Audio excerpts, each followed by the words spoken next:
आपल्या सर्वांचं स्वागत आहे ज्युडिशरी मराठी माध्यम या यूट्यूब चॅनलवर. आपण मॉक सिरीज चालू केली आहे JMC 2026साठी. ठीक आहे, आज आपली मॉक टेस्ट 2 आहे. याआधी आपण मॉक टेस्ट 1 कंप्लीट केली ती. ठीक आहे, त्याची PDF लवकरच मी टेलिग्राम चॅनलवर अपलोड करणार आहे. ठीक आहे, तर थोडीशी स्पीड आपण मेंटेन करणार आहे, कारण की 100 प्रश्न आहे आणि आपल्याला ते कव्हर करायचे. तर पहिला प्रश्न आहे, when appeal has been filed against section 41 filed under section 415 of a BNSS against a sentence passed under section 64, 65, 66, 67, 68, 70, 71 of BNS, the appeal shall be disposed of. पहिले तर हा प्रश्न कुठून आलाय? हा प्रश्न आलाय चॅप्टर नंबर 5 ऑफ BNS, जो की आहे 63 to 99 ऑफेन्स अगेन्स्ट वुमन. या चॅप्टरमध्ये दोन महत्त्वाचे टाइमलाईन आहे. ठीक आहे, वुमन आणि children, offence against woman and children. पहिली टाइमलाईन जी इन्व्हेस्टिगेशन आहे, इन्व्हेस्टिगेशनची टाइमलाईन आहे ती 2 महिने आहे. आणि दुसरं जे अपील डिस्पोज करायची त्यावर टाइमलाईन किती आहे, तर ती आहे, पहिला ऑप्शन आहे within period of 6 month, within period of 3 month, within period of 9 month and within reasonable period. आता याला सॉल्व करण्यासाठी आपण डी ऑप्शन बेसिकली आपण रिजेक्ट करू शकतो, नेग्लेक्ट करू शकतो, इग्नोर करू शकतो, कारण की लॉमध्ये कुठेही बेसिकली ॲम्बिग्युअस बोललेला नसतो. हा रिजनेबल टाईम हा कोणता टाईम आहे तो एक ॲम्बिग्युअस ऑप्शन आहे, म्हणून आपण याला बेसिकली कॅन्सल करू शकतो. ठीक आहे, आपल्यासमोर 3 ऑप्शन आहे, पहिला 6 मंथ, 3 मंथ, 9 मंथ. ठीक आहे, तर याचं करेक्ट आन्सर आहे 6 महिन्याच्या आत. ए ऑप्शन बरोबर आहे.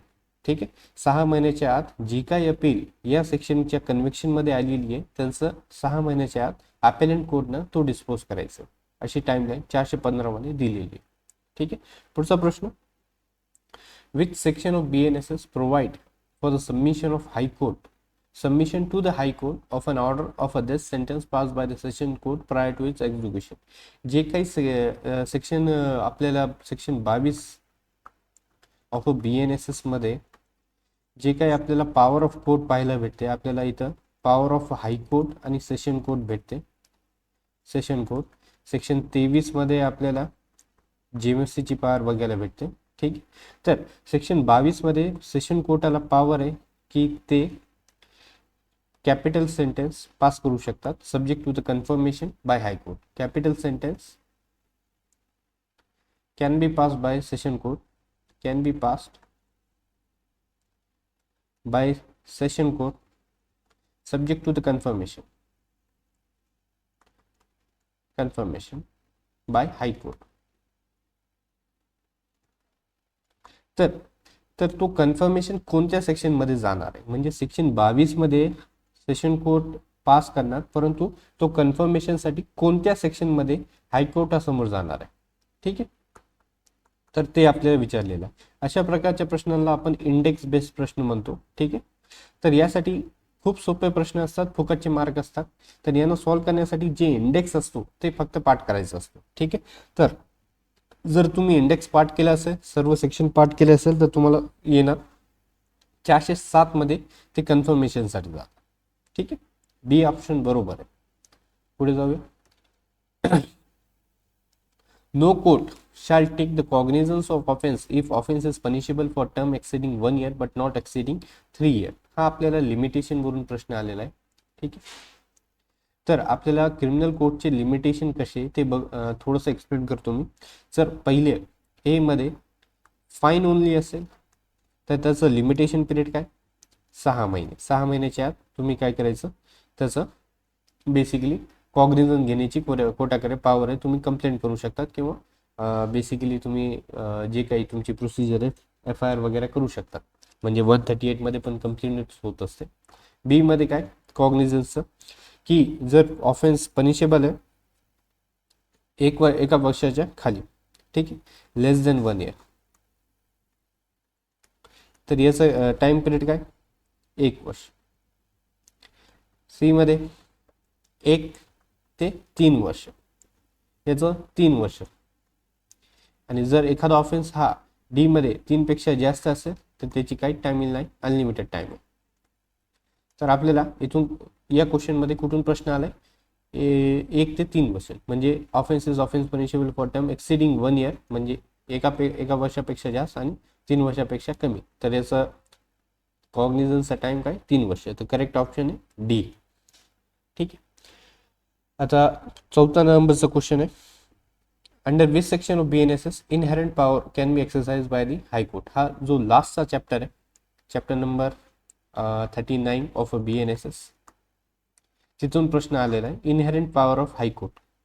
तर इनहेरेंट पॉवर ऑफ हायकोर्ट कुठे आहे, कोणत्या सेक्शन मध्ये, तर सेक्शन नंबर 528. इम्पॉर्टंट सेक्शन आहे, इथून प्रश्न येण्याची शक्यता असते, तर हे लक्षात ठेवा. ठीक. Question number 5, who cannot tender pardon to accomplice under section 343. जरी आपल्याला 343 माहीत नसला तर तुम्हाला सेक्शन 3 मध्ये कन्स्ट्रक्शन रेफरन्स ऑफ BNS दिलेले. ठीक आहे. सेक्शन 3 मध्ये आपल्याला कन्स्ट्रक्शन रेफरन्सेस दिलेले. तर बेसिकली काय, 2 प्रकारचे मॅजिस्ट्रेट असतात. मॅजिस्ट्रेटमध्ये 2 प्रकारचे मॅजिस्ट्रेट आहे. जरी आपल्याला 343 कधी आपण वाचलेलं नसेल तर आपल्याला एवढं तर माहीत पाहिजे की मॅजिस्ट्रेटमध्ये 2 प्रकारचे मॅजिस्ट्रेट असतात. पहिला तो असतो ॲडमिनिस्ट्रेटिव्ह फंक्शनसाठी, ॲडमिनिस्ट्रेटिव्ह फंक्शन्स, आय होप तुम्हाला हँडरायटिंग समजत असेल. आणि दुसरा असतो ज्युडिशियल फंक्शन. ठीक आहे.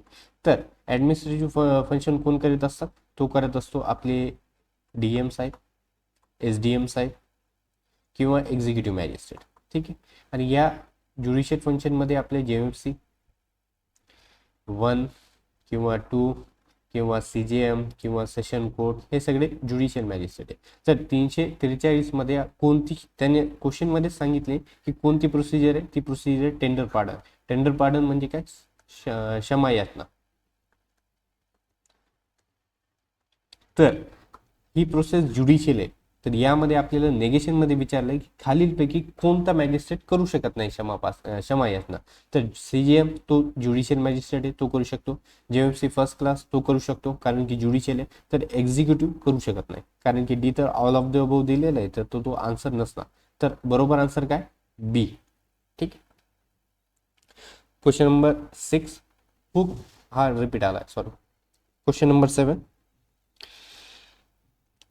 plea of bargain is applicable to the offense other than offense for which the punishment of a death or imprisonment for life or imprisonment for term exceeding dash year has been provided. Plea of bargaining म्हणजे जेव्हा accused application करतो एक affidavit सोबत, bargaining, ठीक आहे, accused application करतो की मला दोष जे माहीत आहे, ॲफिडेव्हिटवर ॲप्लिकेशन देतो कोर्टासमोर, तर की मी जी काही ॲफिडेव्हिटवर ॲप्लिकेशन देतो, मला माहीत आहे ऑफेन्सची पनिशमेंट काय, आणि मी जे काय विक्टीम आहे त्यांच्यासोबत माझी जी प्ली आहे, जे काय माझं ऑफेन्स आहे त्याला बार्गेन करण्यासाठी तयार आहे, त्याला आपण काय म्हणतो, प्ली ऑफ बार्गेनिंग म्हणतो. तर यामध्ये कोणते ऑफेन्सेस म्हणजे त्याची मॅक्सिमम पनिशमेंट काय असं विचारलंय. तर पहिले त्याने सांगितले की पनिशमेंट फॉर डेथ सांगितली, तर हे बरोबर आहे. इम्प्रिझनमेंट फॉर लाईफ हे पण बरोबर आहे. ठीक आहे. हे नसणार, other than, punishment for death नसणार, इम्प्रिझनमेंट फॉर लाईफ नसणार, and any other offence which is not punishable for term exceeding year has been provided. तर ऑप्शन नंबर ए 7 years. ठीक आहे. यामध्ये आणखीन एक दुसरी गोष्ट असते की सेंट्रल गव्हर्नमेंट डिसाईड करत असते की ते ऑफेन्सेस सोशो इकॉनॉमिक कंडिशन मध्ये पण नसणार. ठीक आहे. सोशो इकॉनॉमिक कंडिशन, आणखीन अगेन्स्ट वुमन अँड चाइल्ड नसले पाहिजे. हे डिसाइडेड आहे. हे कोणते ऑफेन्स असणार ते सेंट्रल गव्हर्नमेंट डिसाईड करत असते. ठीक आहे. ही दुसरी गोष्ट आहे या सेक्शन मध्ये. ठीक आहे. Question number 8, within what period of a time discharge application must be filed by the accused. आता डिस्चार्ज अप्लिकेशन कोणत्या टाइम पिरियडमध्ये फाईल केलं पाहिजे. ठीक आहे. जेव्हा बेसिकली चार्जेस फ्रेम झाले त्याच्यानंतर डिस्चार्ज ॲप्लिकेशन अक्यूज फाईल करू शकतो की माझ्यावर जे चार्जेस आहे ते खोटे आहे आणि त्यासाठी मी एक ॲप्लिकेशन देतो आणि माझी आर्ग्युमेंट ऐका आणि हे बेसिकली चार्जेस या चार्जेसपासून मला डिस्चार्ज करा. ठीक आहे. तर पहिलं पिरियड आपल्याला सांगितलं आहे within a period of 30 days from date of supply of copies under 230, within period of 60 days from date of supply of copies under section 230, within period of 45 days from date of supply under 230, within period of 10 days from date of supply under 230. तर basically 230 मध्ये जे compliance होत असतो F I R ची चार्जशीटची copy भेटत असते ॲक्युजला. ठीक आहे. आणि 231 मध्ये कंप्लेंट केस असेल तर ते तिथं भेटत असते. ठीक आहे. 232 मध्ये ठीक आहे कमिटल असेल सेशन कोर्टाला तर ते असते. 233 मध्ये सायमल्टेनियस प्रोसिडिंग असेल म्हणजे कंप्लेंट केस पण चालू असेल आणि चार्जशीट केस पण चालू असेल तर त्यावेळेस जी प्रोसिजर वापरली जाते तर ती प्रोसिजर 233 मध्ये. ठीक आहे. ते मॅजिस्ट्रेट डिसाईड करत असते कोणती केस चालू ठेवायची, कोणती प्रोसिजर आणि कोणतीला रद्द करायची. जेव्हा अक्यूजचे नेम दोन्हीमध्ये सेम असेल तर तो काय करतो पोलीस केसवरची जे काही कंप्लेंट असेल त्याला कंटिन्यू करतो आणि इन्क्वायरी वगैरे जे कंप्लेंट केसवरची असेल तर त्याला काय करत असतो रद्द करत असतो. ठीक आहे. तर या क्वेश्चनमध्ये आपल्याला किती दिवसाच्या आत अक्यूज काय करणार डिस्चार्ज ॲप्लिकेशन फाईल करणार ते विचारलं. तर 60 दिवसाच्या आत. ठीक आहे. 60 days. Option number 20 from supply of copies under 230 discharge application file करायचं. ठीक आहे. Question number 9.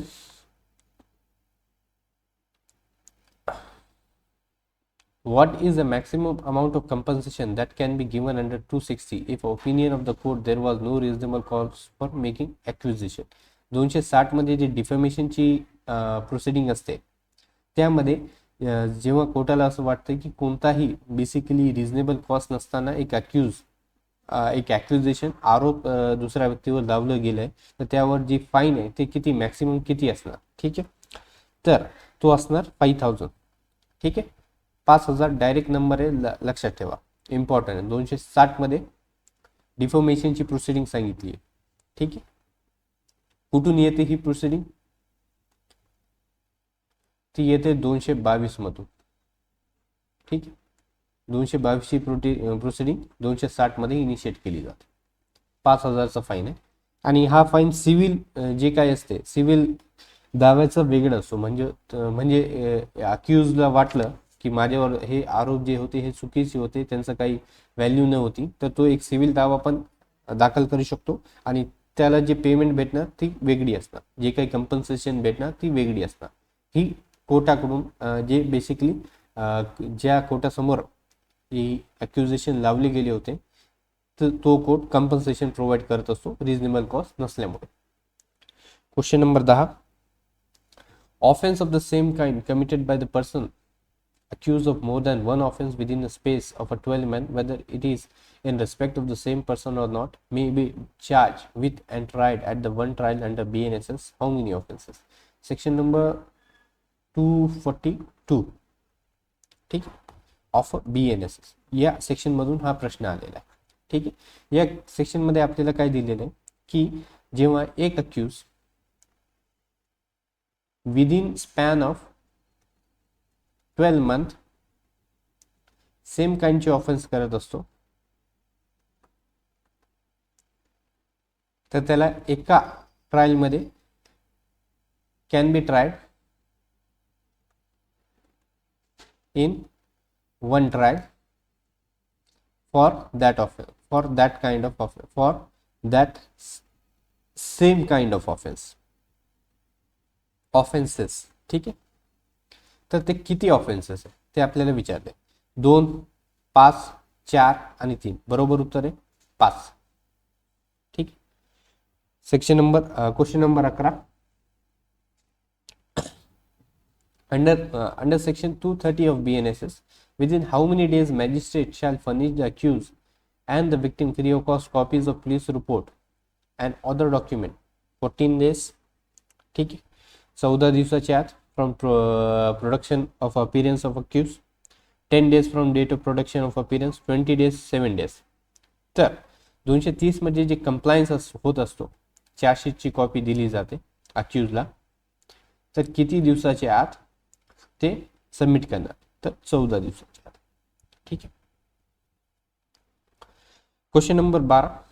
A magistrate taking cognizance of an offence on a complaint shall not examine upon oath the complainant and the witnesses present there, shall examine upon oath and the complainant, witnesses present there, shall examine upon oath complainant only and not witnesses present there, shall examine upon oath witnesses present only and not complainant. ठीक आहे. तर पहिला option काय सांगतो, shall not examine upon oath complaint and witness. जेव्हा तो writing मध्ये complaint असते तेव्हा हा ऑप्शन कधी बरोबर असतो, कधी बरोबर, जेव्हा कंप्लेंट रायटिंग, कधी बरोबर, कंप्लेंट रायटिंग मध्ये असते, इन रायटिंग असते त्यावेळेस हा ऑप्शन बरोबर असतो. ठीक आहे. परंतु इथं आपल्याला कुठंच सांगितलं नाही की कंप्लेंट रायटिंग मध्ये आहे की ओरल आहे. तर आपण काय करणार, जनरल रूल प्रमाणे काय करणार, shall examine upon oath complaint and witnesses present there. ठीक आहे. तर हा ऑप्शन बरोबर आहे, कारण की सी मध्ये काय सांगितले, कंप्लेंट ओनली सांगितले, अशा प्रकार होत नसतो कोर्टामध्ये, आणि विटनेसेस ओनली आहे आणि कंप्लेंट नाही, हा पण प्रकार होत नाही. तर हे ऑटोमॅटिकली कॅन्सल होतात. फक्त आपल्यासमोर दोनच ऑप्शन होते, परंतु पहिल्या आपल्या क्वेश्चन मध्ये काय दिलं होतं की कंप्लेंट दिली होती, ते सांगितलं नाही की ती रिटर्न आहे की ओरल आहे. तर जनरल रूल प्रमाणे आपण काय करणार की shall examine upon oath complaint and the witnesses present there, B option. Question number 13. Which section of BNSS deal with the cognizance of offense by magistrate? खालीलपैकी कोणता सेक्शन कॉग्निझन्स ऑफ ऑफेन्स जो magistrate घेत असतो त्याला तो deal करत असतो? तर सेक्शन 208 काय सांगतो आपल्याला, बेसिकली एव्हिडन्स जे आउटसाइड इंडिया असतो, आउटसाइड इंडिया जे एव्हिडन्स होत असतात तो सांगतो. तर हा तर नाही. ठीक आहे. यामध्ये सेंट्रल गव्हर्नमेंटची परमिशन लागते 209 मध्ये, हा पण नाही. 211 काय सांगतो, ट्रान्सफर अप्लिकेशन बाय अक्यूज. ठीक आहे. जे ट्रान्सफर अप्लिकेशन जेव्हा सू मोटो कॉग्निझन्स घेतो, ओनली व्हेन सू मोटो, जेव्हा मॅजिस्ट्रेट साहेब स्वतःहून एखाद्या गोष्टीचं कॉग्निझन्स घेत असतात तेव्हा अक्यूजचं जे राईट आहे ते प्रिजुडाइज होऊ नये म्हणून अक्यूजकडे एक राईट असतो की तो एक ट्रान्सफर अप्लिकेशन दाखल करू शकतो की माझी जी केस आहे दुसऱ्या मॅजिस्ट्रेट समोर दाखल करा, कारण की या साहेबानं सू मोटो कॉग्निझन्स घेतलंय, असं होऊ शकते की त्यांचं प्रिजुडाइज माइंड असेल माझ्या विरुद्ध. ठीक आहे. ठीक आहे. सू मोटो कॉग्निझन्स. तर याचं उत्तर काय, एकच ऑप्शन आपल्या समोर राहिले, सेक्शन नंबर 210 जे आहे ऑप्शन नंबर डी. ठीक आहे. Question number 14. An inquest must contain the name of accused. अक्यूजचं नेम कंटेन करत असते का, नाही. ती चार्जशीट जी 193 मध्ये दाखल होते. Apparent cause of death, the detail of weapon, हे पण चार्जशीटचा भाग आहे. द डिटेल ऑफ इन्सिडेंट, हे पण चार्जशीटचा भाग आहे. The inquest only contains apparent cause of death. ठीक आहे. जे काही कॉज ऑफ डेथ आहे ते सांगत असते. ठीक आहे. Question number 15. The investigation relation to the offence under section 64, हे ऑफेन्स अगेन्स्ट वुमन आहे, BNS and under POSCO shall be completed from date of which the information was recorded by the officer in charge of police station. आपण आता discuss करून आलो 2 महिन्याच्या आत. ठीक. ठीक. Which section of BNSS deal with the case diary. ठीक आहे. केस डायरी बद्दल कोणता सेक्शन सांगत असतो. ठीक आहे. 193 मध्ये चार्जशीट आहे. 190 मध्ये the witnesses and the complainant need not to accompany. ठीक आहे. 192 मध्ये चार्जशीट आहे. ठीक. the minimum duration of imprisonment provided. ठीक आहे. imprisonment provided for offense under BNSS is 24 hours under 354, 24 hours under 355, sentence of 20 hours under 355, sentence of imprisonment till rising of the court under section 356. ठीक आहे, याचं बरोबर उत्तर काय? 24 hours under section 355. B answer बरोबर आहे. ठीक आहे. The offence of a forgery is committed as regard to. Offence हा फॉर्जरीच्या कोणाबद्दल केला जातो, हा प्रश्नामध्ये आपल्याला विचारला. तर करन्सी नोट, त्यासाठी आपल्याकडे सेपरेट ऑफेन्स आहे, तो म्हणजे counter fitting of currency note.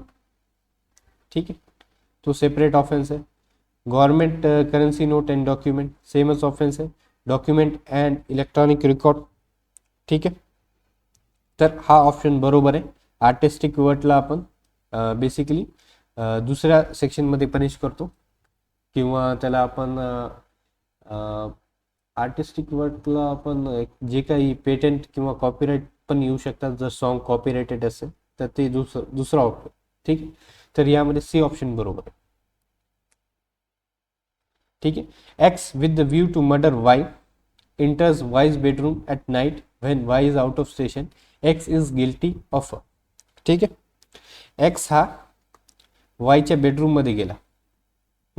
enters Y's bedroom. ठीक आहे, Y च्या बेडरूम मध्ये गेला त्याला मर्डर करण्यासाठी रात्री at night.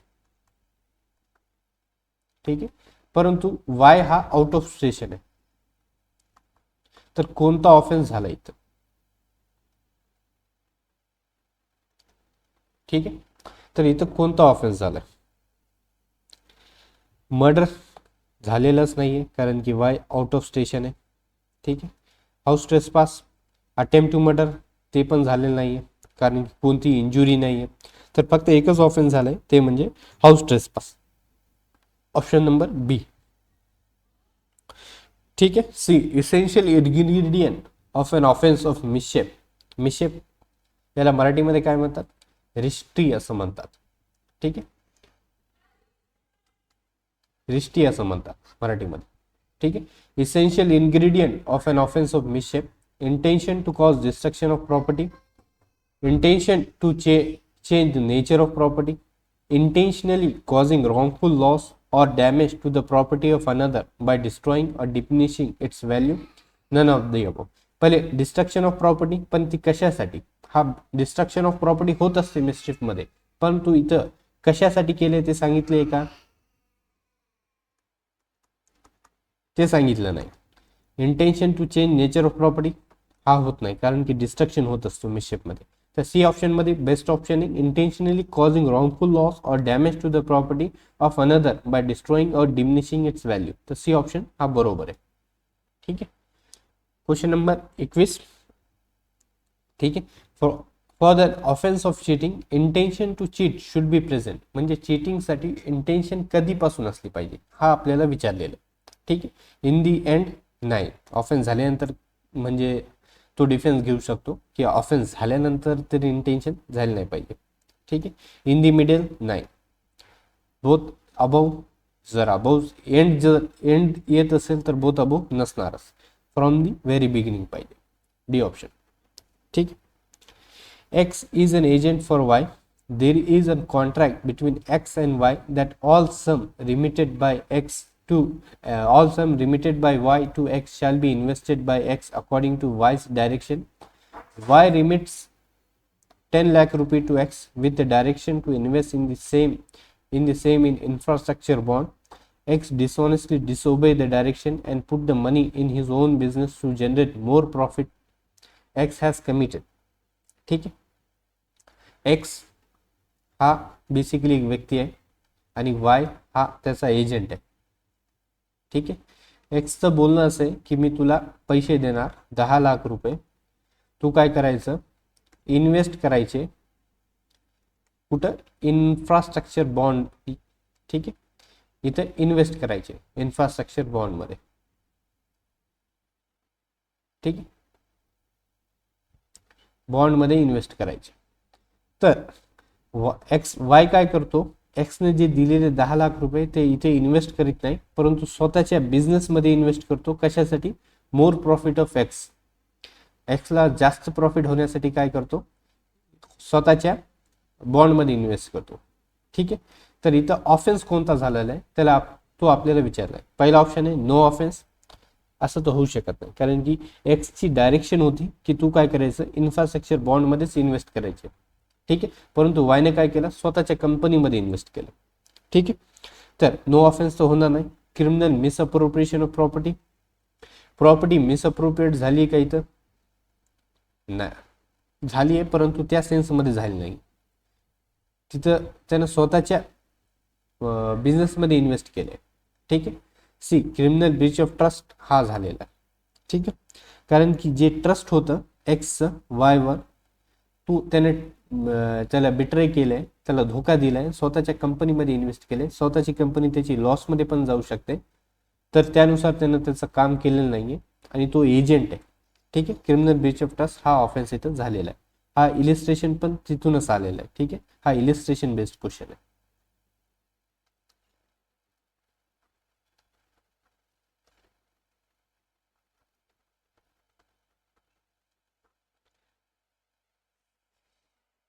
Question number 23. X find a rupee on highway, not knowing to whom the rupee belong. X picks up the rupee. A has committed. Sorry, A finds RuPay. एला काय झालं, एक रुपया भेटला. कुठं, हायवेवर भेटला. त्याला माहित नाही की हा रुपया कोणाचा आहे. त्यानं फक्त काय केलंय, त्याला तो रुपया उचललाय आणि त्याचा ऑफेन्स आपल्याला आता विचारलं. हा पण इलस्ट्रेशन बेस्ड क्वेश्चन आहे. तर इथं त्याचा ऑफेन्स कोणता आहे हा विचारलेला आहे. तर section A finds a rupee on highway, not knowing to whom it belongs. A picks up the rupee. A has committed the offense.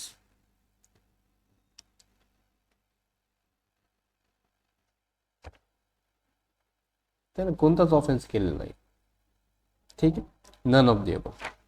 कारण की त्याने फक्त पिकअप केले रुपी. कारण की क्वेश्चन मध्ये आपल्याला पुढे काहीच सांगितलं नाही की त्यानं स्वतःसाठी यूज केले का, काही सांगितलं नाही. ठीक आहे.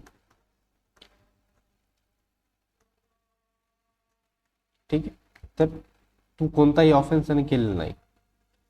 के अँड हिज 4 असोसिएट.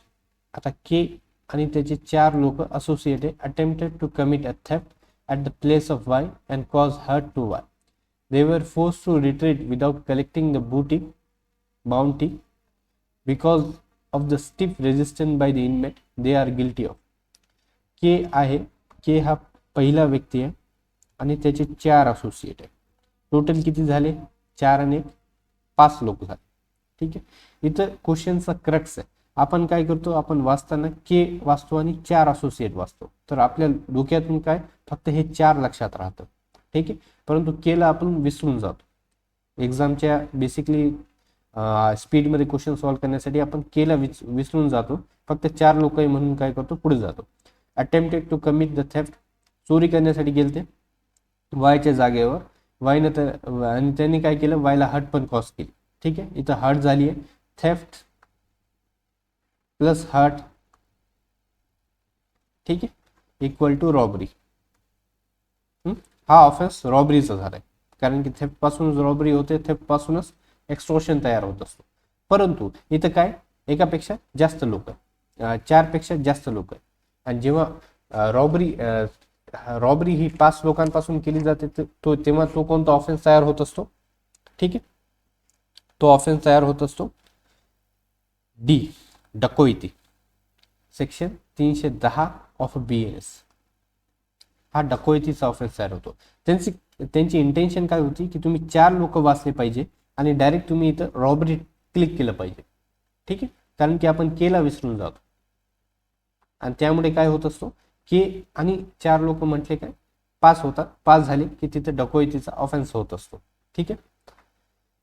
क्वेश्चन नीट वाचणं खूप गरजेचं आहे. Offence related to religion are provided under which of the following chapter of BNS. ठीक आहे. हा बेसिकली आपल्याला चॅप्टरच्या नावावरून फक्त आपल्याला प्रश्न आला. ठीक आहे. तर डी चॅप्टर नंबर 16 मध्ये आपल्याला offence against religion, chapter number 17 मध्ये प्रॉपर्टी बद्दल सांगितलं, ऑफेन्स अगेन्स्ट द प्रॉपर्टी. ठीक. Offence of organise crime has been provided under section.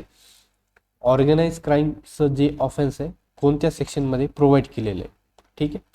तर 107 मध्ये आपल्याला कोणता ऑफेन्स आहे, 105 मध्ये आपल्याला बेसिकली ऑफेन्स आहे culpable homicide not amounting to murder. 106 मध्ये नेग्ली अबेटमेंट, 106 मध्ये नेग्लिजन्स, 107 मध्ये abetment of suicide to the insane, 108 मध्ये ऑफ अ चाइल्ड, 109 मध्ये अटेम्प्ट टू मर्डर, 110 मध्ये अटेम्प्ट टू कल्पेबल होमिसाइड आणि 111 मध्ये ऑर्गनाइज क्राईम, 112 मध्ये पीटी ऑर्गनाइज, 113 मध्ये टेररिस्ट ऍक्ट, 114 मध्ये हर्ट, 115 मध्ये grievous hurt and so on. तर आपल्याला काय विसरले, ऑर्गनाइज क्राईम सेक्शन 111. ठीक. सी ऑप्शन बरोबर आहे. The case of KM Nanavati versus state of Maharashtra is related to the exception provided for murder. ठीक आहे. 110, 100, 101 मध्ये जे मर्डर डिफाईन केले त्याची जी एक्सेप्शन आहे तो त्यापैकी एक एक्सेप्शन आहे प्रोवोकेशन. ठीक आहे. तर त्याचं हा केस तो आहे. याच्यावर एक पिक्चर पण आलती रुस्तम नावाची, अक्षय कुमारची. ठीक आहे. रुस्तम मूवी या केसवर बेस्ड आहे. पण बेसिकली या मूवीमध्ये त्याने अक्विटल असं दाखवलंय, आय थिंक दाखवलंय, परंतु अक्विटल नव्हता, कन्व्हिक्शन आलं त्याला. ठीक आहे. तर डी ऑप्शन बरोबर आहे. आणखीन हा प्रश्न आपल्याला असं पण विचारला जाऊ शकतो, लास्ट ज्युरी केस भारताची कोणती होती, तर हीच केस आहे KM Nanavati. Bright burning has been made an offence under which section of BNSS. ठीक आहे. जी ब्राइट बर्निंग आहे तर तो ऑफेन्स कोणता आहे, कोणत्या सेक्शन मध्ये त्याला ऑफेन्स देण्यात आलाय. ठीक आहे. 82 मध्ये बायगॅमी. ठीक आहे. 83 मध्ये फ्रॉडलंट मॅरेज सेरेमनी. लिहिता येत नाही, स्पेलिंग बरोबर आहे माझे, परंतु इथं माऊस ना खूप हार्ड आहे, काहीतरी होऊन जाते. फ्रॉडलंट मॅरेज सेरेमनी. 81 मध्ये इंटायसिंग वुमन आहे का काय, थोडं जात नाही डोक्यामध्ये. डी ऑप्शन बरोबर आहे. ठीक आहे. 80 मध्ये डावरी तेच सांगितलंय.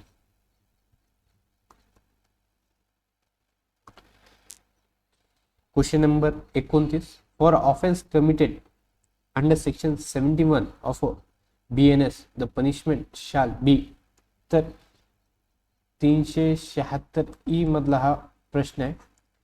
आणि 71 या दोघांना काय म्हणतात आपण, repeat offender of rape.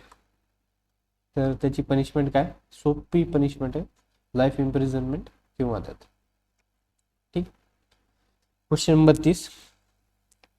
A makes an attempt to steal some jewel by breaking open a box and finds after so opening the box that there is no jewel in it. He has committed the offense of theft. होणार नाही कारण की property त्याला भेटली नाही. Criminal breach of trust नाही कारण की तिथे ट्रस्ट नाही. ऑल ऑफ द अबव होऊ शकत नाही. अटेम्प्ट टू थेफ्ट हा इलिस्ट्रेशन आहे थेफ्टचा. ठीक. The power of court to suo motu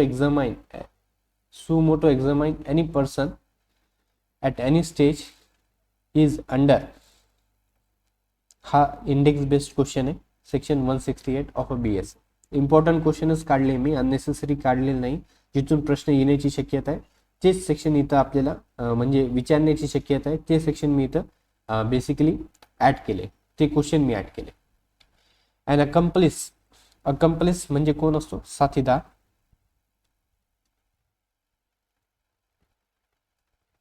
ठीक आहे. Is not a competent witness against accused person, दुसऱ्या अक्यूज पर्सन विरुद्ध तो कॉम्पिटंट आहे किंवा नाही, इथं नाही आहे. Is competent witness against accused person, तो कॉम्पिटंट आहे. आणि मस्ट बी कोरॅबरेटेड, त्याचं जे काही एव्हिडन्स आहे ते दुसऱ्या एव्हिडन्स सोबत कोरॅबरेट केलं झालं पाहिजे. आणि मस्ट बी प्रॉसिक्युटेड, तर डी तर होऊ शकत नाही. ठीक आहे. कोरॅबरेटेड इन सम केसेस, ओके बरोबर आहे. सम आउट पार्शियली आपण याला ओके करू शकतो. Is competent witness against accused, हा ऑप्शन बरोबर आहे. दुसऱ्या अक्यूज बद्दल तो कॉम्पिटंट असू शकतो. Section number 138 of BSA. ठीक आहे. इथून प्रश्न आलेला आहे. हा कॉम्पिटंट विटनेस आहे, हा ऑप्शन चुकीचा आहे. Question number 33. Under which section of BSA a judge cannot be compelled to answer any question as to his own conduct in the court as a judge? म्हणजे जज साहेबांना जे काही त्यांचं आचार होतं, जे काही त्यांचं कंडक्ट होतं जेव्हा ते जज होते, जज म्हणून ते काम करत होते, त्याबद्दल त्यांना प्रश्न विचारले किंवा त्यांना उत्तर देण्यासाठी मजबूर करता येत नाही. कोणत्या सेक्शनमध्ये? तर सेक्शन नंबर 125, 126, 127, 128.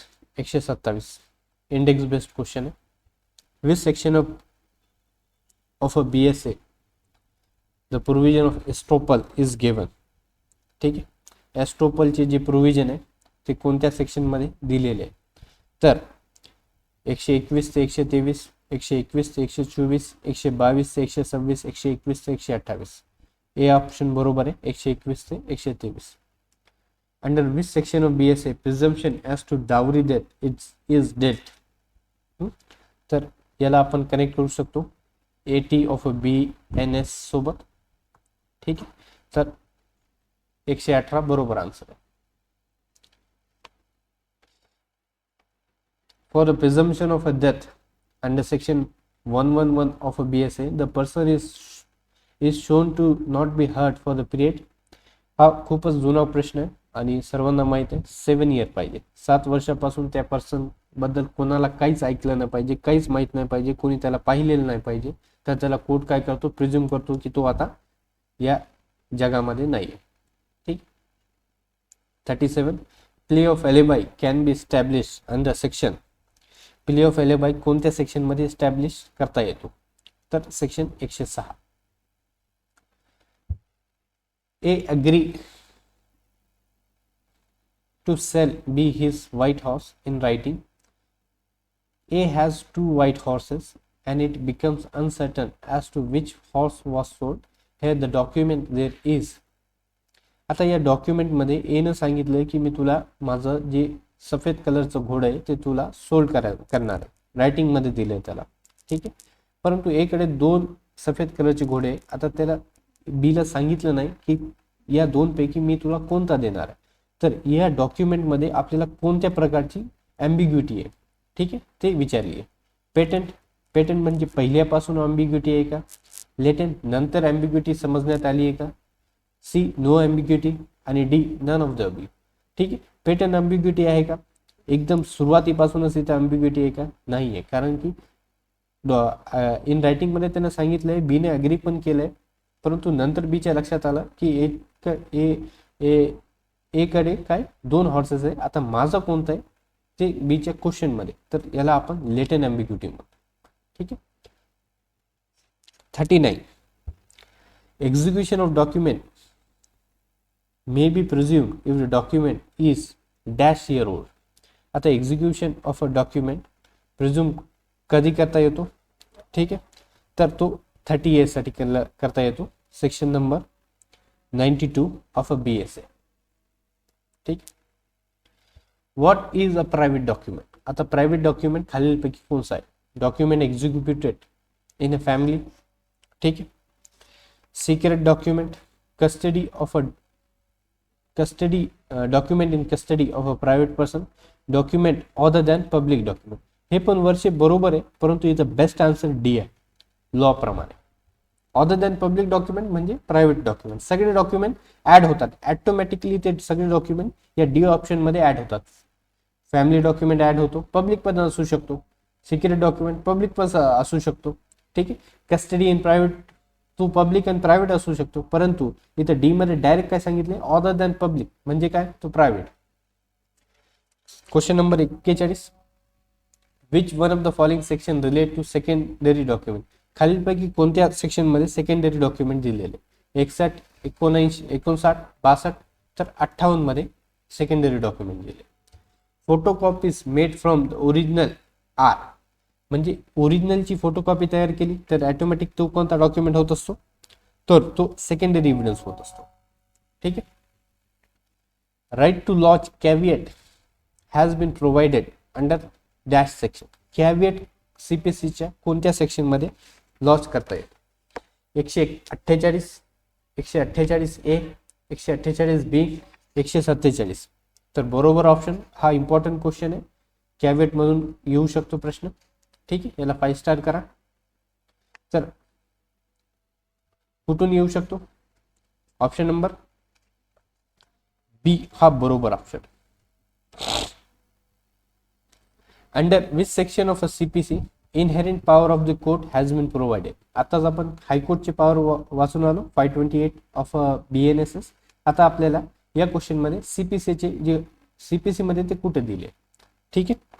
तर 151, 141, 152, 153 इंडेक्स बेस्ड क्वेश्चन आहे. 151 interpleader suit is a suit dash between two advocates. नाही. Between union government pleader and state government pleader. नाही. instituted by the person who has no interest in subject matter. yes. instituted by the person who has interest in subject matter. म्हणजे interpreter सूट मध्ये काय असतो, एक property असते आणि ती property ए कडे असते, परंतु ही प्रॉपर्टी बी ची आहे किंवा सी ची आहे ते माहित नसते, आणि ए ला ही प्रॉपर्टी रिटर्न करायची असते, परंतु बी पण म्हणतो ही माझी आहे आणि सी पण म्हणतो माझी आहे. तर ए काय करतो, कोर्टासमोर जातो आणि कोर्टाला सांगतो या प्रॉपर्टीमध्ये माझा काही इंटरेस्ट नाही, परंतु मला माहित नाही ही प्रॉपर्टी कोणाची आहे, बी ची आहे किंवा सी ची आहे. तर कोर्ट डिसाईड करतो आणि या सूटला इंटरप्रिटर सूट म्हणतो. ठीक आहे. For instituting a suit against the government और against the public officer in officer capacity the notice period under section 80 खूप इझी आहे, 2 महिने. ठीक. In execution of a degree for maintenance of a salary of a person can be attached to the extent of 2/3. ठीक आहे. 2/3 attach करता येते salary execution of degree मध्ये. ठीक आहे. मेंटेनन्स जी काही डिग्री असते 2/3 salary can be attach. Which of the following property shall not be liable to the attachment and sale in execution of decree. ठीक आहे. तर खूपच सोपा प्रश्न आहे. Any personal service, right of any personal service cannot be attach. 48. Decree of payment of money passed against a woman can be executed. Again खूप सोपा प्रश्न आहे की by proceeding her to the legal representative if she is died, by attachment of sale of property, by appointment of receiver. जेव्हा money related question येत असतो execution मध्ये, तेव्हा कोणत्याही वुमनची अरेस्ट करता येत नाही. ठीक आहे. 50वा प्रश्न, provision relating to the precept is provided under CPC. Precept कोणत्या सेक्शन मध्ये सीपीसी मध्ये देण्यात आले, तर 40 मध्ये नाही, 44 ए मध्ये नाही, 45 मध्ये नाही, तर सेक्शन डी मध्ये, ते म्हणजे सेक्शन नंबर 46 मध्ये. Under section 51 of CPC which is not a method to enforce execution of a decree. खालीलपैकी डिग्री कोणत्या मेथडने इन्फोर्स करता येत नाही. रिसिव्हर अपॉइंट करता येतो, अटॅचमेंट करता येते, अरेस्ट डिटेन्शन करता येते, कमिशन फक्त एव्हिडन्स घेण्यासाठी येते, एव्हिडन्ससाठी असते. ठीक आहे. एक्झिक्युशन ऑफ डिग्रीसाठी 3 असते. तर बरोबर आन्सर डी आहे. In CPC section 35B is added under amendment act 1976 for providing. आता 35 मध्ये काय आपल्याला कॉस्ट सांगितली आहे, 35A मध्ये काय सांगितली आहे, वेक्सेशियस, जे काही वेक्सेशियस दावे असतात ते दावे. आणि 35B मधला हा प्रश्न आहे की यामध्ये आपल्याला काय सांगितले, तर डिले बद्दल सांगितले. अननेसेसरी डिले कोर्टाला केलं तर कोर्ट काय करतो, कॉस्ट लावतो. तर इथं डिले कुठे आहे, cost causing for delay. B answer. Under which section provision of CPC Supreme Court can transfer? Supreme court कधी ट्रान्सफर करू शकतो? सेक्शन 23, 24, 25 मध्ये. हायकोर्ट, आय थिंक हायकोर्ट आणि सेशन कोर्टाची पॉवर 24 मध्ये आणि 25 मध्ये सुप्रीम कोर्टाची पॉवर आहे. ठीक, तर ए ऑप्शन बरोबर. ठीक आहे, थोडं चेक करतो मी 24 आहे किंवा नाही. 23 मध्ये फॉरेन सर्वंट, 22 मध्ये हायकोर्ट आहे, हायकोर्ट आणि सेशन कोर्ट आहे. ठीक आहे, ते नंतर बघूया. 25 आन्सर बरोबर होता त्याचा, supreme court. Under which provision of CPC is a suit to set aside a decree on ground of lack of territorial jurisdiction is barred? तर 21A, आय थिंक 21A. ठीक,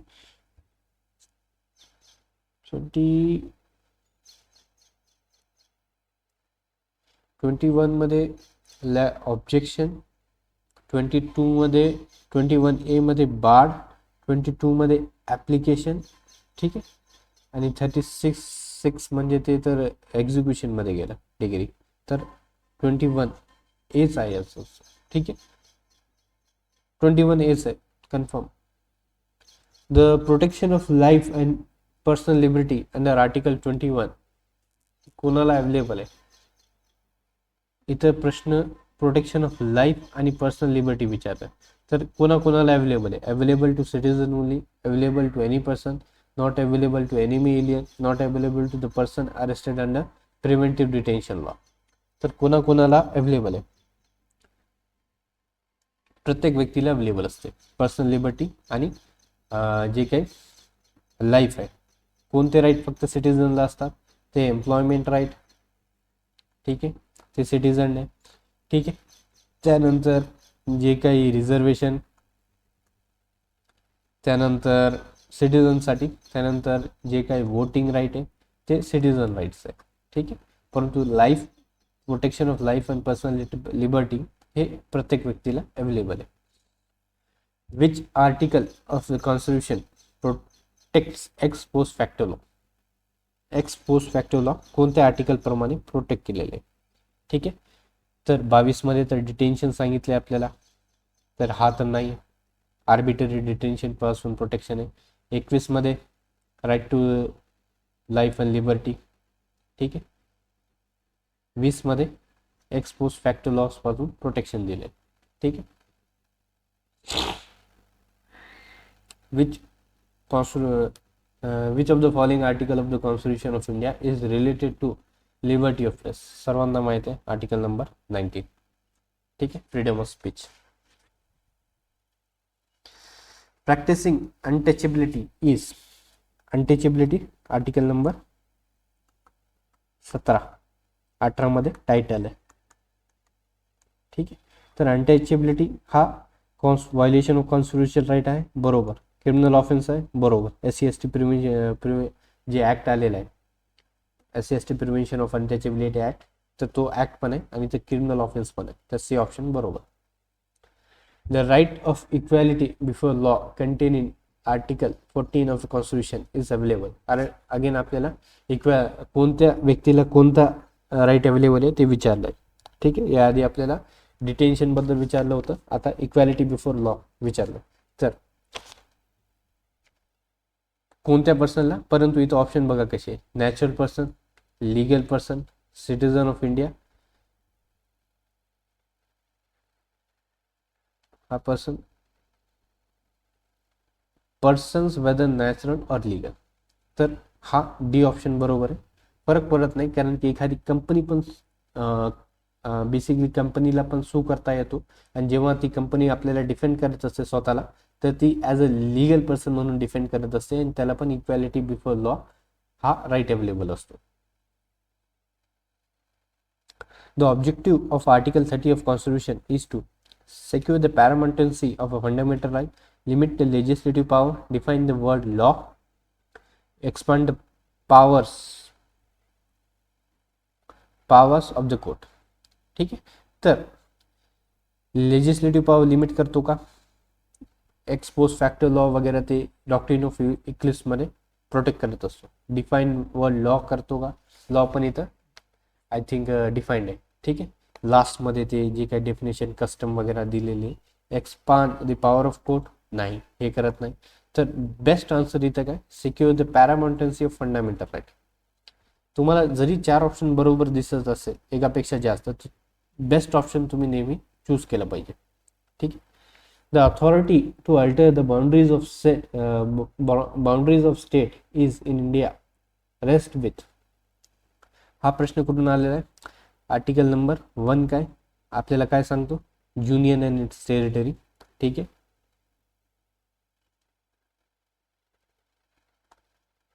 article number 2 changing basically adding new state. 2A Sikkim बद्दल होता, तो आता repeal झालेला आहे. ठीक आहे. 3 मध्ये काय, बाउंड्री किंवा नाम, जे काही नाव वगैरे चेंज होत असतो.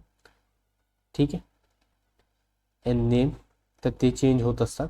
ठीक, तर तो कोणाकडे पॉवर आहे? तर ती पॉवर पार्लिमेंटकडे. ठीक आहे. Preamble is part of constitution. Preamble कॉन्स्टिट्यूशनचं पार्ट आहे किंवा नाही ते विचारले आपल्याला. ठीक आहे. तर रेबेरेवरी केसमध्ये सांगितलं होतं की प्रिएम्बल पार्ट नाही, परंतु केशवानंद भारती या केसमध्ये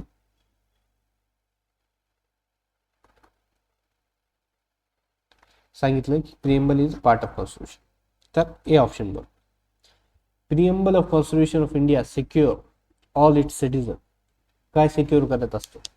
जस्टिस बरोबर, फ्रीडम बरोबर, नॉन डिस्क्रिमिनेशन हा वर्ड प्रिएम्बल मध्ये यूज केलेला नाही आहे, फ्रॅटर्निटी यूज केलेलं आहे. जस्टिस, लिबर्टी, इक्वॅलिटी, फ्रॅटर्निटी हे वर्ड यूज केलेले आहे. कॉपरेशन यूज केलेलं नाही, लीगल एड यूज केलं नाही, इक्वॅलिटी आणि लिबर्टी यूज केलेलं आहे. ठीक आहे, तर बी ऑप्शन बरोबर आहे. The idea of forming the Constituent Assembly of India was contained in Cripps proposal, Cabinet Mission Plan, Government of India Act 1935, Simons Commission report. ठीक आहे. तर कॅबिनेट मिशन प्लॅन मध्ये हा बेसिकली कॉन्स्टिट्यूंट असेंब्ली तयार करण्याचा जे आयडिया होता ते कंटेन केलं होतं. ठीक आहे. Government of India act is based for the constitution पण असं म्हणतात. ठीक आहे. सायमन कमिशन वगैरे ती नव्हती. Which of the following case is related to the cross offer. आता क्रॉस ऑफर बद्दल खालीलपैकी कोणता केस लॉ आहे? ठीक आहे. ॲडम वर्सेस लिंडसन नाही. House hold fire and accident insurance versus grant नाही. डनलप वर्सेस हिगिन्स नाही. तर याचा केस लॉ आहे क्रॉस ऑफर बद्दल.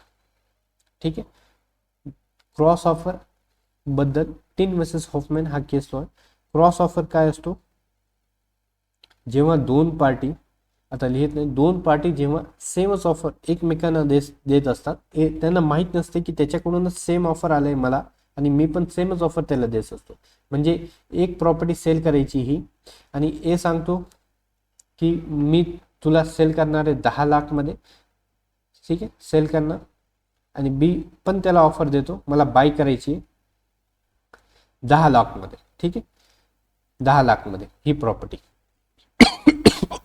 परंतु त्या दोघांना माहित नाही, कारण की व्हॅल्यू तर सेम आहे, परंतु त्या दोघांना माहित नाही की त्याने पण सेमच ऑफर दिलाय, मी पण त्याला सेमच ऑफर देईल. 10 लाख रुपये कन्सिडरेशन आहे, पण एकमेकांना त्याला माहित नाही, तर त्याला काय म्हणतो? क्रॉस ऑफर म्हणतो. ठीक आहे. आणि काउंटर ऑफर मध्ये काय असते? काउंटर ऑफर मध्ये जेव्हा ए म्हणतो 10 लाख आणि बी म्हणतो 5 लाख, तर बी चं जी ऑफर आहे त्याला आपण काउंटर ऑफर म्हणतो. ठीक आहे.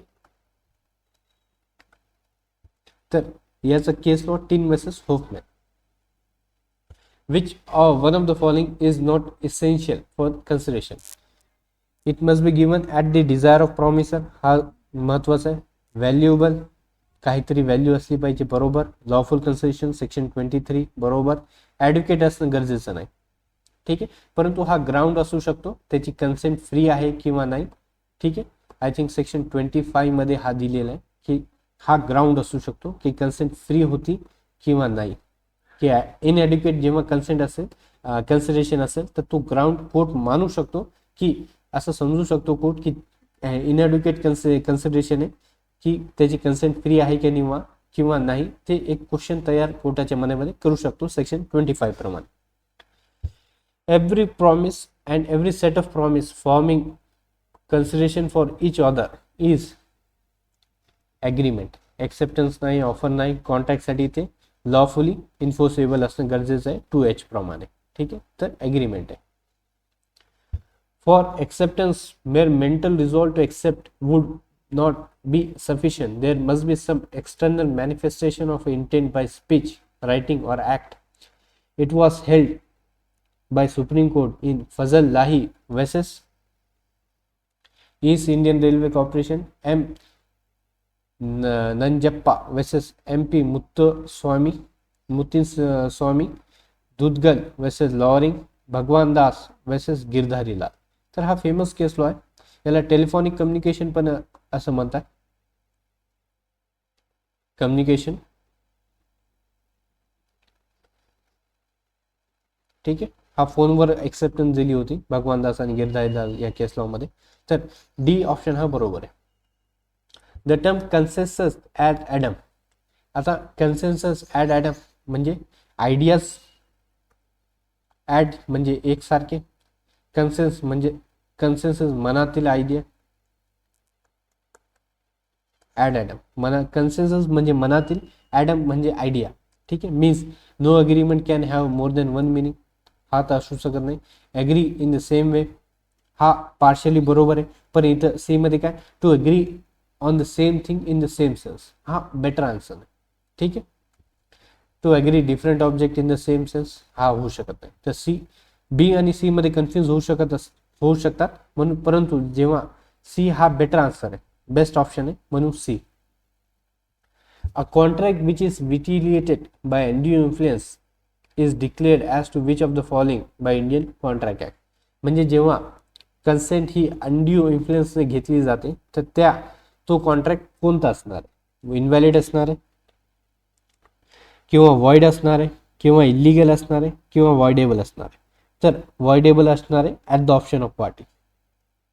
ज्या पार्टीला अनड्यू इन्फ्लुएन्समध्ये टाकण्यात आलं, जेव्हा ती पार्टी कोर्टासमोर जाते की माझी जी कन्सेंट होती ती अनड्यू इन्फ्लुएन्समध्ये घेतली होती, तर तेव्हा कोर्ट त्याला डिक्लेअर करू शकते वॉइड आहे. परंतु त्या पार्टीला त्या कोर्टासमोर जावं लागणार आहे. जोपर्यंत ती पार्टी जात नाही, त्याचा राईट एक्सरसाइज करत नाही, तोपर्यंत तो कॉन्ट्रॅक्ट व्हॅलिड असतो. ठीक आहे. वॉइड होण्यासाठी त्याला बेसिकली बार्ड बाय लॉ असणं गरजेचं असतो. ठीक आहे. इलिगल पण सेमच आहे, अनव्हॅलिड पण सेमच आहे. तिन्ही ऑप्शनचा एकच बेसिकली मिनिंग होत असतो, ते बार्ड बाय लॉ असणं गरजेचं आहे. ठीक आहे. डिफरंट वर्ड त्यांनी यूज केले, परंतु इथं दोनच मेन ऑप्शन आहे, वॉइड किंवा वॉइडेबल. वॉइड होत नाही कारण की ते स्टार्टिंग वॉइड अँड अनएब्स्यू नाही. अनड्यू इन्फ्लुएन्स जेव्हा एखाद्या व्यक्तीवर वापरला जातो तेव्हा तो कॉन्ट्रॅक्ट करण्यासाठी बेसिकली कपॅबल असतो सेक्शन 10 प्रमाणे. ठीक आहे. परंतु जेव्हा तो स्वतःचा राईट एक्सरसाइज करतो आणि कोर्टासमोर जातो तेव्हा तो वॉइडेबल होत असतो. त्याच्या ऑप्शनवर असतो, जाणं किंवा न जाणं त्याच्या मनावर असतं. Which one of the following is essential to the misrepresentation. मिसरिप्रेझेंटेशनसाठी काय इसेन्शियल आहे. ठीक आहे. The statement made by defendant should relate to material fact. The person making the statement should not be negligent. ठीक है. The person making statement should not believe it to be true. The statement should be directly made to the plaintiff himself and no other. Okay. So option misrepresentation साठी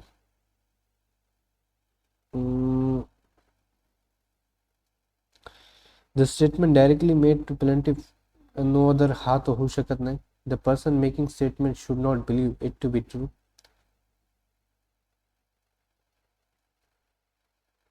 नेग्लिजंट असणं गरजेचं नाही. The statement made by defendant should be relate to material fact, हा पण नाही. तर C option बरोबर वाटतं मला. तरी पण मी हा क्वेश्चन चेक करतो. ठीक आहे. मला थोडंसं कन्फ्युजन आहे की ऑप्शनमध्ये तो बरोबर उत्तर आलंय किंवा नाही. ठीक आहे. म्हणजे टाईप करताना कुठेतरी मिस्टेक झाली या क्वेश्चनमध्ये. ठीक आहे, मी चेक करतो. परंतु जर प्रश्न आला तर त्याला स्वतःला वाटलं नाही पाहिजे की हा मिसरिप्रेझेंट करताना त्याला असं वाटलं पाहिजे की मी मिसरिप्रेझेंट करत नाही. हा which one of the following essential आहे, तर तो सीच आहे. ठीक आहे, सीच ऑप्शन बरोबर आहे असं. What is the positive position of a contract when it is caused by mistake of a law? Mistake of law मुळे जर एखादा कॉन्ट्रॅक्ट करण्यात आला तर तो कसा आहे? ठीक आहे, तर तो वॉइडेबल आहे, नॉट वॉइडेबल आहे, किंवा वॉइड आहे किंवा इलिगल आहे. मिस्टेक ऑफ लॉ मुळे झालं तर तो वॉइडेबल आहे. ठीक, नंतर जेव्हा लॉ मुळे झालं तेव्हा लॉ समजलं तर तो वॉइड पण होऊ शकतो, अनवॉइडेबल तर वॉइडच आहे. ठीक आहे, मिस्टेक वॉइड आहे, सी ऑप्शन बरोबर आहे. बेटर आन्सर आहे C. The provision regarding the transfer of actionable claim are mentioned under CPC. Actionable claim कोणत्या सेक्शनमध्ये देण्यात आलं? ठीक आहे, 22 मध्ये एक्सचेंज आहे, 27, 28 हे बेसिकली गिफ्ट बद्दल सांगतात. तर ए 130. ठीक आहे, where the gift consists of a donor's whole property, the donee is personally liable for all debt due by the donor at the time of gift to the extent of the property comprised therein. It may be described as a onerous gift, exchange, universal donee, D transfer of actionable claim. Exchange नाही, actionable claim नाही. आता universal Downey आहे किंवा onerous gift आहे. यामध्ये बरोबर answer कोणता आहे? तर ओनरस गिफ्ट म्हणजे बेसिकली बर्डन असते. ठीक आहे, गिफ्ट विथ बर्डन. परंतु इथं आपल्याला क्वेश्चन मध्ये काय सांगितलं? Whole property. होल प्रॉपर्टी म्हणजे युनिव्हर्सल डोनी, सर्व काही माझं ते घे असं जेव्हा होतो त्याला आपण काय म्हणतो? Universal donee. Exchange under TPA is equal to, exchange TPA मध्ये पार्टिशन आहे का? नाही. सेल आहे का? नाही. गिफ्ट आहे का? नाही. none of them. The determination of lease is dealt with under TPA under which section? Determination of lease कोणत्या सेक्शन मध्ये होत असते? ठीक आहे, हा आपल्याला प्रश्न आहे. 108 नाही, 107 लीज डिफाईन आहे वाटते, 113 पण नाही, 111 हो, 113 मध्ये फोर फीचरची राईट वगैरे सांगितले. ठीक आहे, once a mortgage always a mortgage ही एक बेसिकली टर्म पण आहे, मेन्समध्ये पण असे प्रश्न येतात. ठीक आहे, टर्म आहे, मेन्समध्ये ही लँग्वेज यूज केली जाते की once a mortgage and always a mortgage explain असं म्हणतात मेन्समध्ये. ठीक आहे, मेन्ससाठी महत्वाची आहे. Mortgage has no right to assign right of redemption to any person. Mortgager has no right to assign right of redemption to any person. नाही. Mortgager जिथं जिथं नो आहे ते थोडंसं चुकीचे आहे.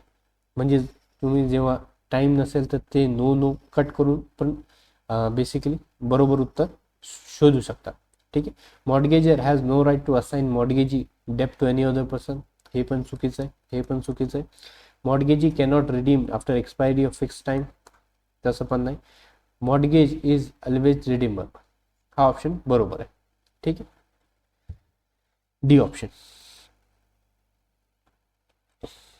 Marshalling by subsequent purchaser is provided under TPA. तर 56 index based question. 58 मध्ये मॉर्गेज आहे, 57 मध्ये इन्कम्बरन्स आहे, 55 मध्ये राईट अँड लायबिलिटी सांगितली आहे. ठीक आहे,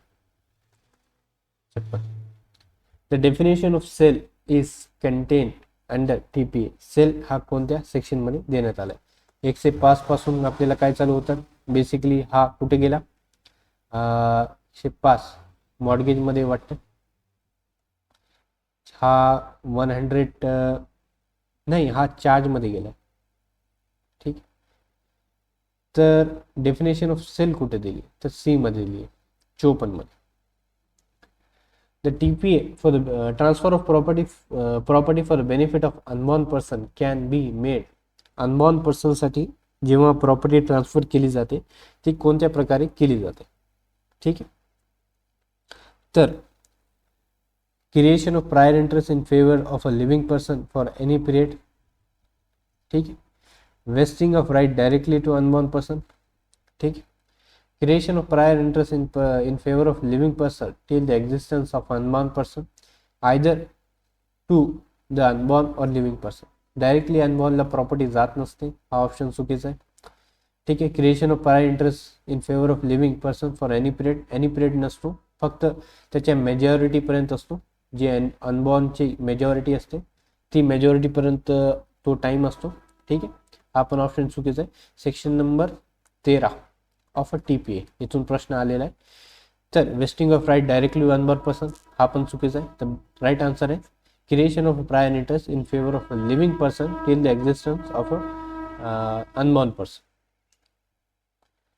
82 a suit to redeem recover possession of immoral property mortgage can be bought by the mortgagor within the period of 30 years.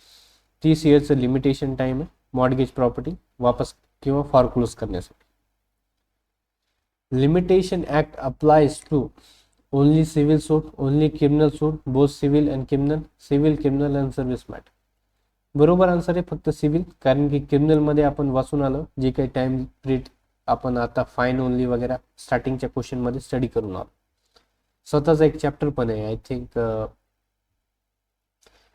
Chapter number 38 of BNSS मध्ये टाइम लिमिट दिलेली आहे. The law of limitation only bars the remedy but does not extinguish property, नाही, बरोबर answer नाही. डेब्ट नाही, recovery नाही, right, ठीक. Section 22 of a limitation act refers to which of the following cases, ठीक आहे. Continuing breach of case, successive breach of case नाही, स्पेशल डॅमेज नाही. स्पेशल डॅमेजेस 23 मध्ये, ठीक आहे. कंटिन्यू ब्रीच बरोबर आन्सर आहे. आणि 21 मध्ये, 23 मध्ये, 22 मध्ये हे, 24 मध्ये ते, 24 मध्ये कॅल्क्युलेशन दिले आपल्याला. आणि पार्ट 5 स्टार्ट होतो, पार्ट 4 स्टार्ट होतो 25 पासून. ते easement right, 26 exception in reserve and tenement and 27 extinguishment of right of property, ठीक. पार्ट 5 मध्ये 28 वगैरे सेविंग वगैरे दिलेली आहे, ठीक. तर ए आन्सर बरोबर. It is not necessary that acknowledgement with section number 18 of limitation act must contain a promise to pay or should amount to promise to the pay. The statement is true, false, partly true, partly false. हा बरोबर statement. जर acknowledgement केली आहे तर ती गरजेचं नाही की त्यामध्ये प्रॉमिस केलं पाहिजे. फक्त अक्नॉलेज केले म्हणजे त्याने स्वतःच्या लक्षामध्ये आणलं की मला पेमेंट द्यायची, ठीक आहे. In which of the in which case Supreme Court had possession follows title. Possession title ला फॉलो करते कोणत्या केस मध्ये सांगितले, तर नाझीर मोहम्मद वर्सेस जे कमलानी ऑदर्स या केस मध्ये सांगण्यात आलं, ठीक आहे. Under section 7 of SRA as per a person entitled to the possession of specific movable property may recover it in a manner provided by which legislation. Limitation act provide करत नाही, evidence act आपल्याला evidence बद्दल सांगतो, TPA आपल्याला transfer सांगतो, तर CPC movable property सांगितलं, ठीक आहे. इमुव्हेबल असेल तर SRA प्रमाणे आपण पोझेशनसाठी स्पेसिफिक रिलीफ भेटू शकतो. सेक्शन 20 ऑफ SRA प्रोव्हाइड, ठीक आहे. सेक्शन 20 ऑफ SRA मध्ये काय दिलेलं आहे, description of court to decreeing specific performance नाही, स्पेसिफिक परफॉर्मन्स आपल्याला substituted performance, power to of a court to engage expert 14A मध्ये दिले, एक्सपेडियस डिस्पोजल 20 B मध्ये, 20C मध्ये दिले, 20C मध्ये, ठीक आहे. 20A मध्ये इन्फ्रास्ट्रक्चर, 20B मध्ये स्पेशल कोर्ट, ठीक आहे. आणि स्पेसिफिक परफॉर्मन्स आय थिंक 12 मध्ये दिले, तर substituted performance of contract section 20 मध्ये देण्यात आला, ठीक आहे. Question number 90. Section 26 of SRA Act contain provision for कोणते प्रोविजन 26 मध्ये देण्यात आले. ठीक आहे. Declaratory decree, mandatory injunction, rectification of instrument, registration. तर 25 नंतर बेसिकली पहिलाच आहे पार्ट, सेपरेट पार्ट आहे रेक्टिफिकेशन. ठीक आहे. 26. The court may refuse to rescind the contract. जे कोर्ट केव्हा रिफ्यूज करू शकतो एखाद्या कॉन्ट्रॅक्टला रिसाइन करण्यासाठी. where the plaintiff is not ratified the contract, plaintiff ने ratified केलं नाही contract, where the third party have not acquired the right in good faith, where the only part of contract is sought to be rescinded and such part is not severable from the rest of contract. हा option बरोबर. ठीक आहे. एक तर पूर्ण कॉन्ट्रॅक्टच resign करा, फक्त rectified करा, परंतु फक्त स्मॉल पार्ट तुम्ही रिसाइन करू शकत नाही. The sale of a goods act came into the force. ठीक आहे. सोगा कोणत्या तारखेला फोर्समध्ये आला. ठीक आहे. तर 1 एप्रिल 1930, 1 जुलै 1930, 1 डिसेंबर 1930, 31 जानेवारी 1931. तर 1 जुलै 1930. Which of the following is not included in definition of good. सोगाच्या प्रमाणे अंडर सोगा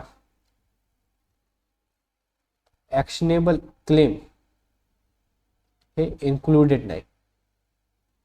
ठीक आहे. मूवेबल प्रॉपर्टी इंक्लूड आहे, ग्रोइंग क्रॉप इंक्लूड आहे, ग्रास इंक्लूड आहे, परंतु ॲक्शनेबल क्लेम इन्क्लुडेड नाही. In sale of good condition is, condition काय. ठीक आहे. Limit to the price, limit to the quantity, stipulation as to the essential to the main purpose of contract, none of them. तर simple question आहे.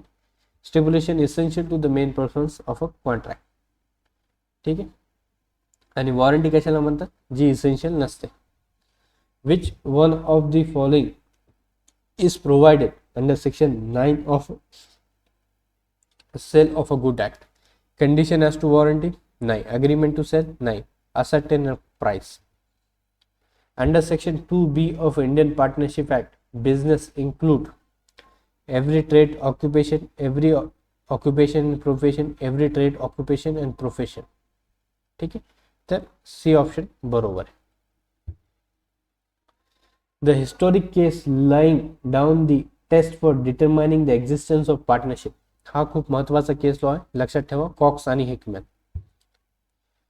Which of the following is not ground for eviction under section 16 of Maharashtra Rent Control Act. ठीक है. Erection of any new permanent structure on tenant premise by the tenant without consent. ठीक है.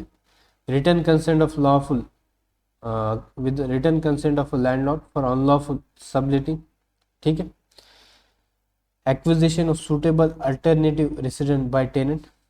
आपल्याला not विचारलंय, negation मध्ये question आहे. हा पण बरोबर आहे काढण्यासाठी, हा पण बरोबर आहे काढण्यासाठी. बोनाफाईड रिक्वायरमेंट ऑफ लँडलॉर्ड हा पण बरोबर आहे काढण्यासाठी, परंतु कोणता बरोबर ऑप्शन नाही, तर हा ऑप्शन. ठीक आहे. नेगेशन मध्ये क्वेश्चन आहे, कन्फ्यूज होऊ नका. नेगेशन मध्ये क्वेश्चन असलं ना तर 3 ऑप्शन करेक्ट असतात आणि 1 ऑप्शन चुकीचा असतो, तर आपल्याला चुकीचा करेक्ट टिक करावा लागतो. तर सी हा चुकीचा आन्सर. त्यामुळे नेगेशन मध्ये असल्यामुळे हा क्वेश्चन ऑप्शन नंबर सी बरोबर आहे. No suit for eviction on ground of arrear of rent can be filed unless tenant is in arrear of rent more than 6 months, unless until the expiration of 19 days next after the notice of demand of rent is served to the tenant. ठीक है. Unless the tenant is arrear of a rent of a period more than 3 months, unless tenant is habitual default. तर बी option बरोबर आहे. 90 दिवसाची त्याला notice दिल्यानंतरच त्याला काटा येतो. एरियर ऑफ रेंट साठी फाईल करावा लागतो. लास्ट क्वेश्चन 99 झालं आपलं. ठीक. A landlord cannot file a suit against the tenant on ground of non-payment of standard rent due until expiration of 120 days next after notice in writing of a demand of a standard rent. 90 days next after the notice in writing for demand of standard rent, 60 days of notice in writing after demand of standard rent and none of the above. तर 90 दिवसाची notice द्यावी लागते. ठीक आहे. PDF साठी हा Telegram channel join करा. Improvement तुम्हाला voice related, content related, question वगैरे सिंपल पाहिजे, अवघड पाहिजे, ठीक आहे, कसे पाहिजे ते मला कॉमेंटमध्ये सांगा. Thank you for watching. आपण आता पुढची टेस्ट घेणार आहोत. ठीक आहे, ती 1-2 दिवसामध्ये मी अपलोड करणार. थँक्यू.